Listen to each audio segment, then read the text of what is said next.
Hey, how you guys doing? It's Marianas here. And before I begin, I want to say that I am not one of those people who would ever thought that they would become someone who discussed politics on YouTube. I always figured that politics were the most disgusting part of human civilization. Uh, People seem to lose anything that even vaguely resembles principles as soon as politics comes into the picture. Liberals lose all respect they have for civil liberties. They no longer are anti-war, as shown by their continued support for Obama throughout his presidency. And Republicans, all of a sudden, lose all respect for their belief in small government. As we've seen, they worship Ronald Reagan, who increased spending as well as increased the size of government during his stay in office. So the reason that I've decided um, that it's time for, for me to, join into the political discussion is because a growing number of people on the modern progressive movement have kind of decided that there are no longer any neutral parties. Now, it's very much this political ideology that's become so popular among them is very much like a political religion, if you will. You're either one of God's people or you're a heathen. And this is kind of where you get this whole, cisgendered white males and things like that who have the original sin of being born with privilege. And this sort of rhetoric is extremely divisive, and it also creates a lot of problems as well.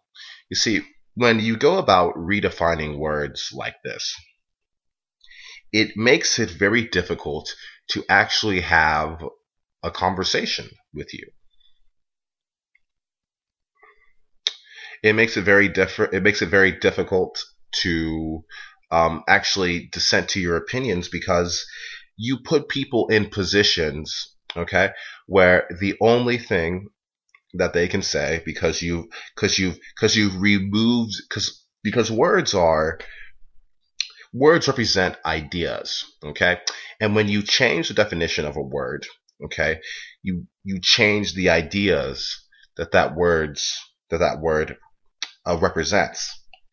So what you actually have done is that you've actually removed ideas that run counter to your own by kind of manipulating language.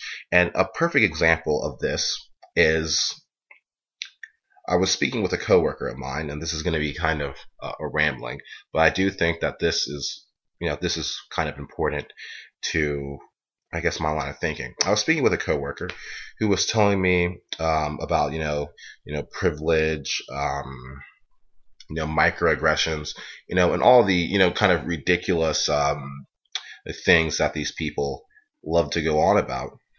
And the thing about it that really troubled me wasn't so much his belief in something silly. It was his complete entitlement and lack of respect for other people's point of views. And I don't mean this as sort of raising your tone at people, being condescending, saying, hey, I need to educate you on this subject or on this subject and this subject, or hey, I read this in a book. You should try to read it. You should try to read sometime. I know you don't read because if you read, you would agree with me. That's not something I really had a problem with. People are going to be, assholes. Like people are going to be narcissists. They are going to think very highly of themselves. But not as many people are going to be as sociopathic, as to be going through Twitter feeds and seeing people who disagree with them and calling their jobs to try to get them fired. And the thing about it that's so troubling is when I pressed him about it, he said, damn right, I agree that people's children should starve because they made a joke that I didn't like. And this isn't me taking him out of context. I mean, this is a literal quote that this person said. So it's the fact that it's almost like these people are conducting a holy war, I guess, against those who are not going to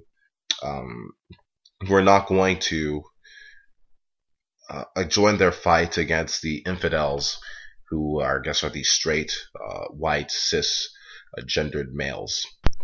Like all religions, these people have also constructed a moral hierarchy that kind of shields them from ever having to accept responsibility for their negative actions. So, take for instance Christianity.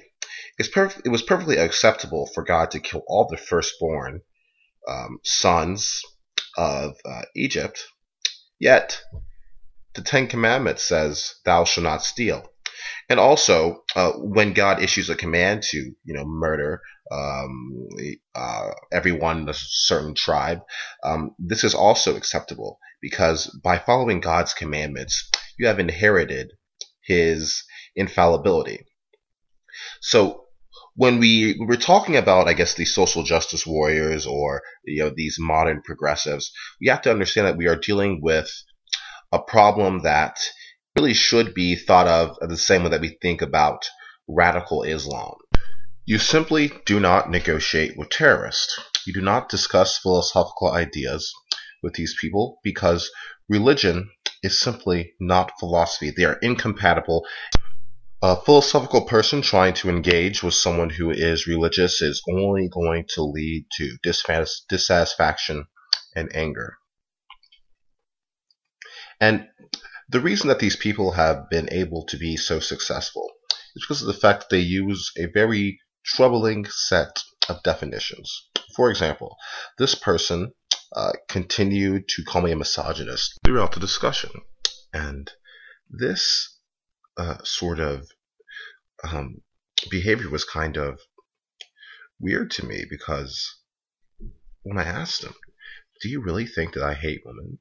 Which is the definition of misogyny, he said, "No, but I think that you are engaging in microaggressions against women." And I said, "Okay, well then maybe a misogyny isn't the correct word for that." He said, "But no, microaggressions are a form of misogyny."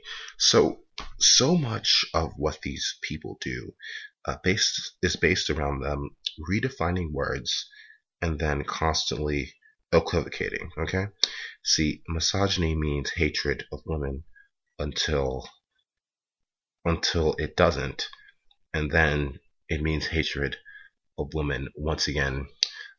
Now that it's convenient for me to use it this way, so I think that's one of the main reasons that you should not engage in discussions with these people.